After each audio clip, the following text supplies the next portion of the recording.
Our topic for today is ICBN. It stands for International Code of Botanical Nomenclature. When we talk about the scientific names, I told you earlier that they are different from vernacular names because vernacular are the common ones, local ones.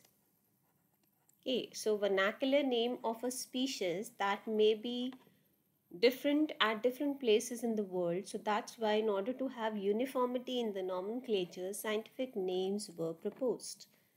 And the rules which govern the scientific names in botany, in case of plants, that is under the International Code of Botanical Nomenclature. So how do we define this ICBN? It is the set of rules and recommendations dealing with the formal botanical names that are given to plants. So we are only talking about plants. They are given certain botanical names on the basis of rules and recommendations. We'll discuss what are these rules. So under those the names are proposed, and all those rules together when compiled they form ICBN. Its intent, now what is the purpose of having ICBN?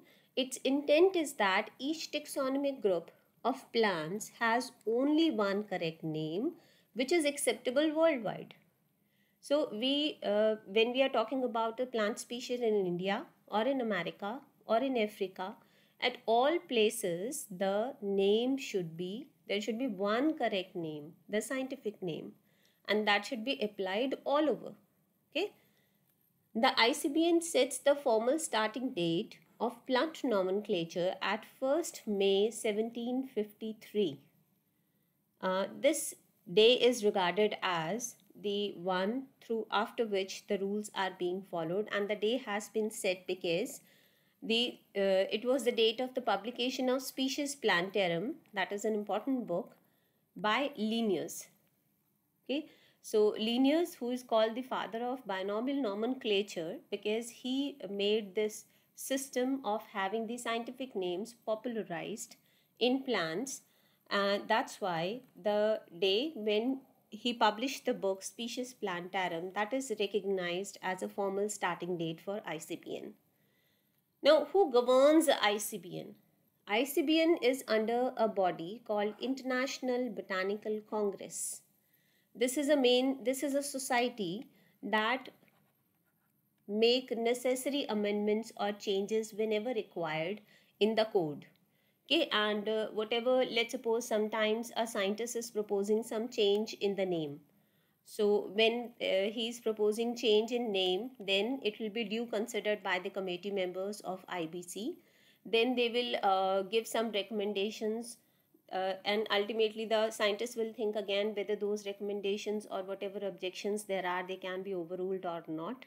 And then the next IBC, okay, when that congress will be held, then it will be decided whether the changes should be accepted or not. So all decisions which are related to the botanical nomenclature code, they are taken up by International Botanical Congress. Now we have another name for ICBN which is called ICN. Why? Because this is a common term which we use not only for plants but for algae and fungi as well. So it's an international code of nomenclature for algae, fungi and plants. So then we call it ICN. Now certain changes that were made in the code. These are very important changes which help the scientist naming a taxon easily. Okay, so it was for the convenience. The ICB, 18th ICB, that was held at Melbourne. Melbourne is in Australia.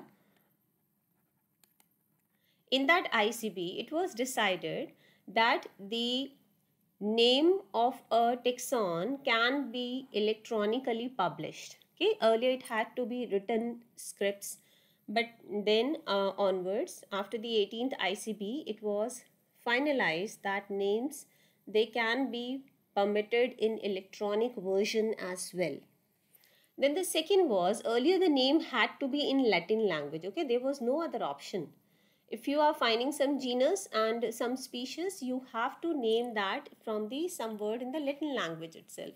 But they said that Latin description is not mandatory.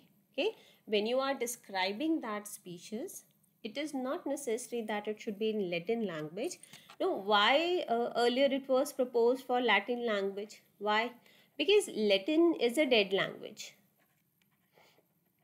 You must have studied in your lower classes. Dead language means which is of no use in modern time.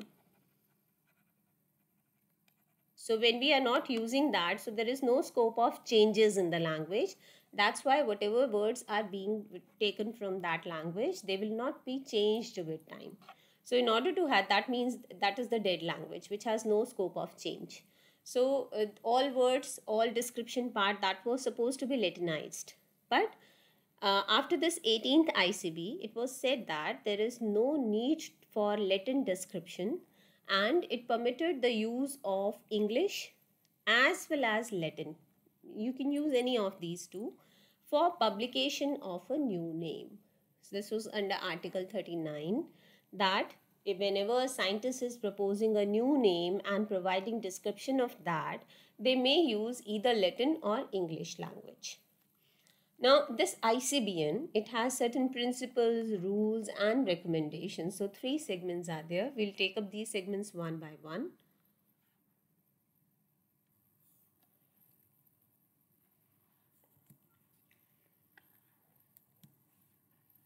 So, first we are discussing principles of ICBN. It has a number of principles, and there are 2 in detail in your syllabus, that is the type principle and priority principle. You have to learn these in the same order. You cannot change its order. Okay. So what are the principles? First is straightforward principle. Straightforward means the botanical nomenclature is independent of the zoological or bacteriological nomenclature. Now, how does straightforward word implies here? That is because, let's suppose you discovered a species. Okay, let's suppose this is species X, and you said it is a plant. Then you discovered another species Y, and you say it's a bacteria. Okay, now the moment you clears its category, the moment you designate, assign its category, then immediately those particular rules will be applied. So if you are calling it a plant, so it will be as per the botanical nomenclature. If you are calling it a bacteria, then its rules of nomenclature will be as per the bacteriological nomenclature. So because it is different. In case of bacteria, we have different strains, Roman numbers, etc. mentioned. In case of plants, it is not so. Similarly, it is independent of zoological code as well. How? Because see, a common example is, let's suppose in zoological nomenclature, you generally write a species Katla Katla. Most of the times, the genus and the species is same. You can write it there. It's a rule. It is allowed. Whereas when we are talking about plants, you cannot have a genus or species same. It's not possible. So rules are different. So the straightforward thing means, straightforward is you assign a category to the organism, whether it is a plant, an animal, a bacteria, whatever group you want to propose, then the rules of that group will be applied on the specimen. So if I am saying X is a plant, I will apply ICBN. If I am saying Y is a bacteria, I will apply the nomenclature of bacteria. Okay, so that is what we mean by straightforward. Now the second principle is type principle. Now what is type? Type means the application of names of taxonomic groups is determined by means of the nomenclature type. Means, now what is type here? We generally use the term type specimen and type species. What is a type specimen? It's a vernacular term, okay? It's a local term, common one, that we typically use for an individual. Let's suppose you brought some plant specimen or some fossilized form of a specimen. then that will be, and that is any of the various name bearing types. Means you have assigned a proper scientific name to that, any category. It may be a species, a genus level, or something, whatever is being proposed. So that will be called a type specimen. Okay, so this is actually a term used for individual or fossil that you brought in order to assign it from which a new nomenclatural species was derived. So that particular specimen, that is called type specimen. Now, what is a type species? Type species, it is a nominal species. That is, nominal means name. Okay, that is the name bearing type of a nominal genus, or if you have a subcategory, then subgenus. It means you have you named a genus, and under that the species that has been proposed will be called a type species. From where the name of that species has been deduced, that will be called type specimen. Clear? Okay. So whenever to a particular specimen you attach a nomenclatural part, that you name that one, then it becomes a type species. So that is type principle. Now various kind of the types we will study. We have syntype, paratype, holotype. Okay, we will study these in detail. Third is the priority principle. It says the nomenclature of the taxonomic group is based upon the priority of publication. Okay, as you know, the work related to the compilation of information on different plant species, that started later. We discussed that it was a phase somewhere near about 19th century. Though the records were available before that. Records were available since 17th century. Now, the few name of a species, let's suppose I say that Linnaeus was the one who started the system. Linnaeus proposed a name A for a species. Okay. Then afterward there came some other scientist, let's suppose Jussieu. Jussieu proposed some different name for the same species. Same species. Now we will see the year of publication. Okay, because they have to publish the name, the scientific name. Now let's suppose the year of publication for the Linnaeus was 1793 and for Jussieu it was 1815. So when we are compiling this data, we will see whichever is a first year of publication, which is a prior one. So that is the principle of priority. Okay. So the one which is prior in the publication, that name will be considered as a valid name. Okay. Now others names, they will be just considered as the synonyms because they are already there in the literature. Now you cannot change whole of that literature. If it was proposed in 1815, it means, and you started compiling your data in 1900 something, so all the information that is available in the previous years and that second name was being used, you cannot change that, right? It's not possible. So in order to have the clarity on the topic, the accepted name was the one which is published earlier, but all of the names which have been published later on and they are of the same species, they were called synonyms. Now, fourth principle is uniqueness principle. So, uniqueness means every name should be unique.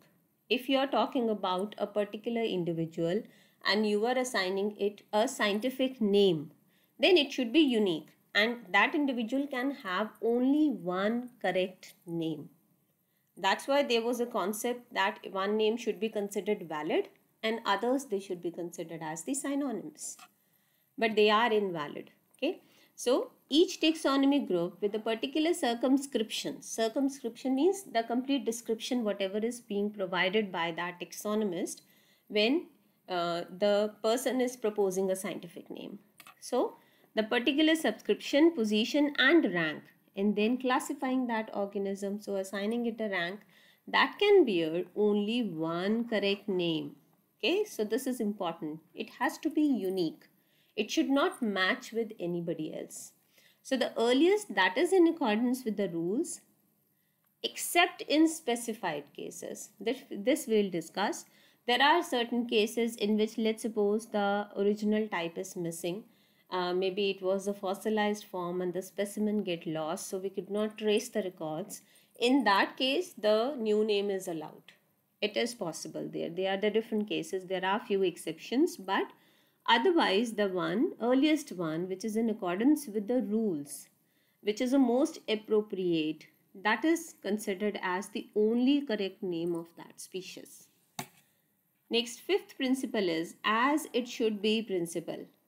As it should be means, let's suppose you derived name from English language, okay, but once it has been converted into a scientific name, it should be treated as Latin. So the scientific names of the taxonomic groups, they are treated as Latin regardless of their derivation. So they may be derived from some Greek word, but when a name is assigned, they should be considered Latin. Then is retroactivity principle. Retroactivity principle means it states that the rule of nomenclature are retroactive. Retroactive means, let's suppose a name was proposed in 1793, okay, and that was considered as, the name was, let's suppose, A. The scientific name was being followed since 1793. Then in 1850 there came a scientist who said that this is a wrong name and actually the name should be B, some other name, okay, maybe with a minor change. So what will happen? Now this will be under due consideration of the Botanical Congress. So that Botanical Congress will review the whole concept, the vast expense of the literature in which this name was being used till that time. So they will consider whether it is feasible to change that information. Is it possible to amend all that literature as the name has been proposed, new name? So they will go through all those aspects. So what can be the retroactive? What can be the effect of proposing a new name on the literature which is available there already published? Okay. So is it possible to amend those changes, or they may suggest certain changes to the new scientist, to the new author, that okay, you mend on these guidelines? Can they somehow propose certain changes which keep the original name intact? And the new scientist, does he or she agree to that? Okay, so all these things, that is retroactive. They have to think about the overall aspects, the impact on the literature which has already been published, and unless expressly limited. So if, let's suppose, it has some kind of the limited publication and it can be thoroughly revised, then they will allow that. But the permission can only be possible when the next Congress will be held. Okay, it is never in between. So this is the retroactivity principle. So I hope all principles are clear. Once again, we'll revise that. Straightforward principle, what it states that once you assign category to an individual, the rules of that category will be applied on that. So if you are saying this particular species is a plant, so it will be according to the botanical nomenclature. If it's a bacteria, so it will be according to the bacteriological nomenclature. Then type principle, it states what? It states that the whatever name you are proposing, that is dependent upon the nomenclatural type. Nomenclatural type we will discuss in detail, means the specimen that has been originally recorded, which has been attached for the nomenclature of the specimen in the form of herbarium. We will discuss that. The priority principle, it says that whichever name, as per the laws, as per the rules, whichever name has been published earlier, that will be considered as the valid name. Then uniqueness principle says that every individual that should have a unique scientific name, and it should be only one scientific name all over the world. No other changes are allowed. No other these other names in the different parts of the world are allowed. If they are existing, they will be called synonyms. Now, as it should be principle, it means whatever may be the origin of the word for assigning a scientific name, once it is a part of a scientific name, it should be treated as Latin. There no further changes are admissible in that. Latent means it should remain dead, unchangeable. Then retroactive activity principle states that the rules of nomenclature, they are retroactive. Once you propose something, the consequences of that change, they are analyzed, and then only it is thought that whether the changes are mandatory, they should be implied. So changes, they have a very limited scope, okay, because whatever information is there in the past, that has a vast repository, that has a vast circulations, and it's not possible to revert back to the new name. So that's why it has a limited scope, but it is considered if that's very you can say, if it's a critical change, if the original form has been lost, then it is considered. Now coming to the rules. Earlier we discussed principles. Now what are the rules of ICBN? There are a number of rules. We are going to discuss few. First is ranks of taxa. Rank we already discussed. Like we started from species, genus, family, right? They were the ranks of taxa. What is a taxon? A taxon is referred to as the taxonomic group of any rank. So that group of genus, group of genera, group of species, that will be called a taxon. Now every individual plant that belongs to a number of successive higher the species as the basic unit, right? So there is one species, and you know that species will be a part of genus, but that genus has number of other species attached to it. Similarly, that genus is a part of family, and that family has number of other genera attached to it, right? So in a level of hierarchy, it becomes a part of the higher system. Then the principal rank of taxa in sequence are species. This we all know: subspecies, genus, family, order, class, division, kingdom. Let's suppose some more ranks are required. In those conditions, we use a word prefix sub. You think that you need to propose a subclass in between the, let's suppose we have a subclass as it is there in Bentham and Hooker system. So you think that class and order, they are not justifying. You need additional category in order to explain the segregation of the groups. That is called a subclass. Similarly, you can have a subfamily. So below family, there will be subfamily. Below class, there will be subclass. So let's suppose this was the order of hierarchy: species, genus, family, right, class. So here, let's suppose you are proposing a category here, so that will be subfamily. Now suffix for various taxon, what should be used as a standard rule? We are talking about rules, you cannot change that. So for a kingdom, the name should end with AE, like planty. For a division, it should end with phyta. Okay. For a class, it should end with opsid. For an order, it should end with ales. And for a family, it should end with AC. There is no rule for genus or species. Now comes the second rule, typification.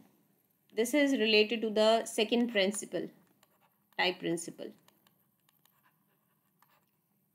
Let's suppose you get type principle in detail. So you will write that principle that we discussed earlier, and then you will give this content of typification. Typification means we are assigning a type. Okay. Whenever you are taking out specimen from the field, then you are assigning it a type. What type it should be called. Now in order to explain this, firstly we will have an example. Okay, this is a slip that is used whenever you visit a field or any location from where you want to collect your specimen. So on this one, this is the one from BHU. You can see it mentioned here, and here there is a number. Okay, this is a serial number, and you will have these detachable slips on the right hand side with the same number. Accordingly, the next slip that will be having the 0002. Okay, same 5 such slips will be available. Now what will you do? Let's suppose you are visiting the locality 1. Okay, and let's consider a plant. I'm taking an example of a common plant which is mentioned here. This is Parthenium. This plant is Parthenium, Congress grass. It's growing everywhere. It's common, rather you should say it's an invasive weed. It's a noxious weed. It's highly responsible for the allergic reactions. So you visited first locality and you collected a plant from there. You will immediately remove this one slip and see here is a hole. Thread is already attached to that. Before proceeding into the locality, you should attach threads to these slips. So you will detach one from here and will tie it to the branch that you have collected. Okay. So from this locality, you collected one specimen and you tagged it 001. Then you collected, because when you are visiting a field area, you obviously you want to score more plants, because there may be chance that some specimens they get degraded while pressing, or they may be lost some other reason. Okay, so obviously you want to have a multiple copies. So from that same locality, from the same plant or a different plant, but the population should remain same. So you will let's suppose you collected 2 more plants. Okay, understood? You visited a locality.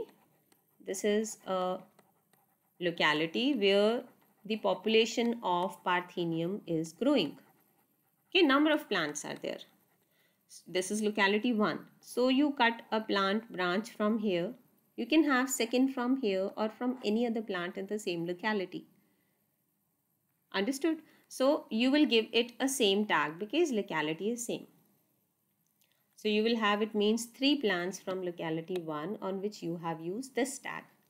Then you visited another locality. You can do this on same day or other day. And now you will use the next slip.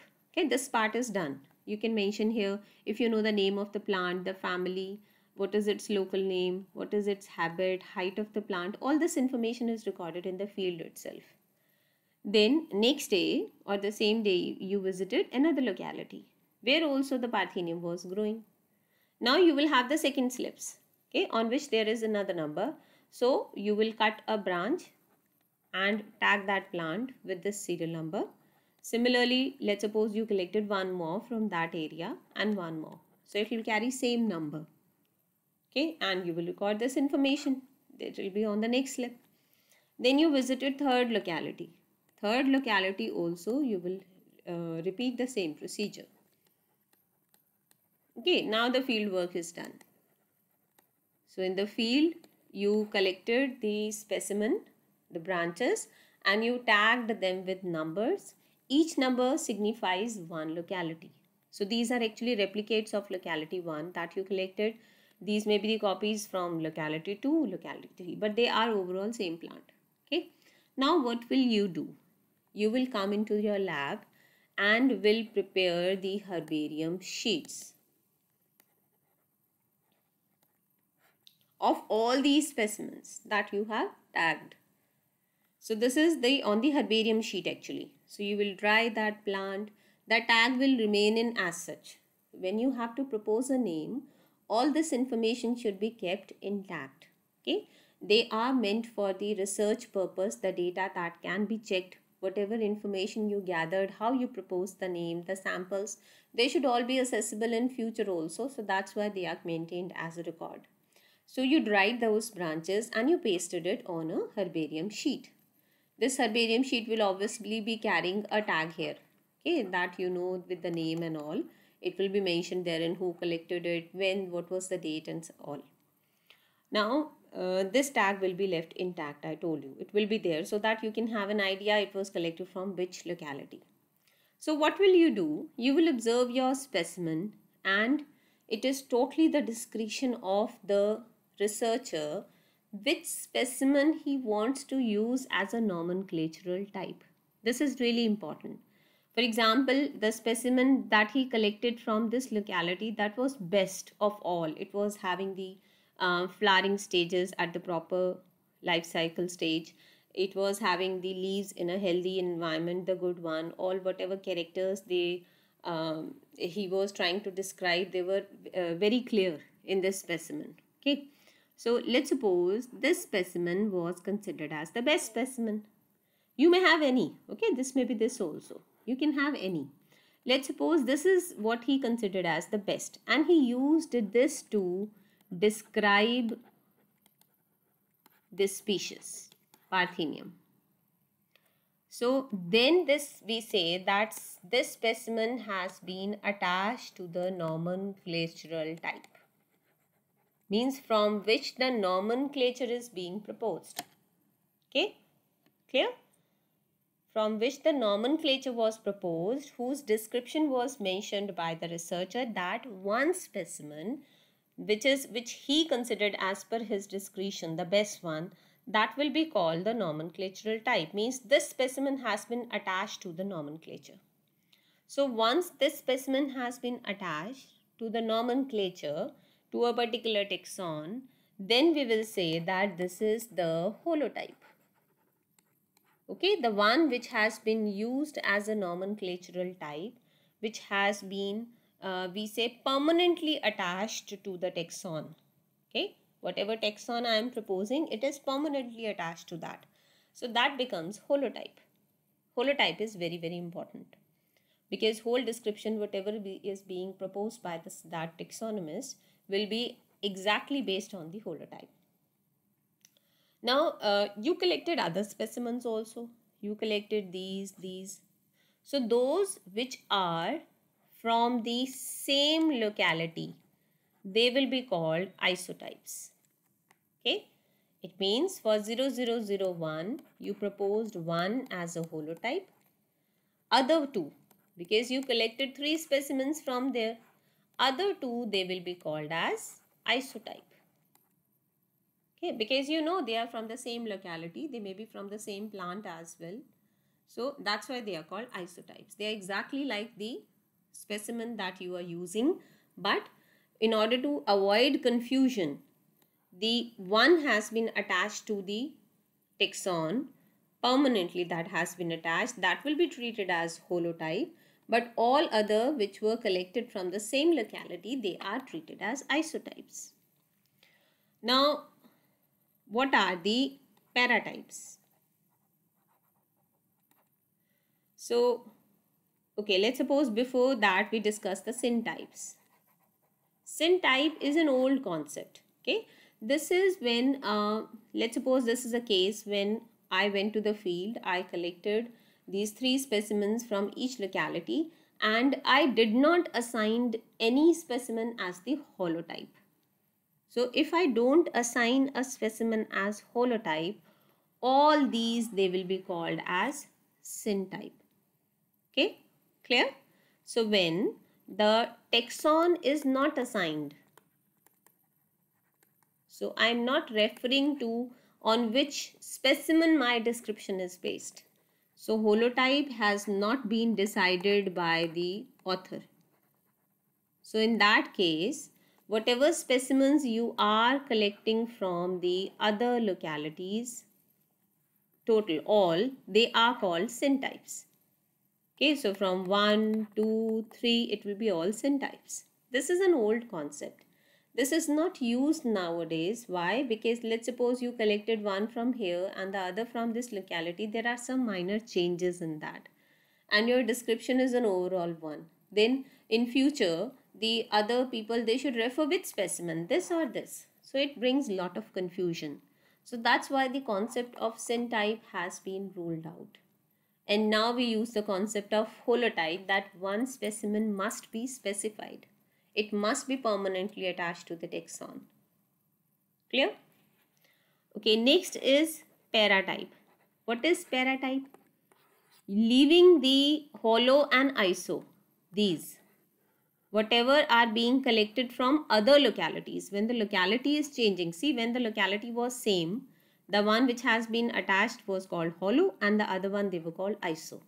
But when the locality is different, means you had these specimens and this one from locality 2 and 3, then you will call such types as paratypes.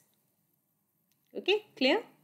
So, except for the holo and isotype, all other types are called paratypes. So, I hope this much part is clear to you. Now, we will be continuing with the next categories.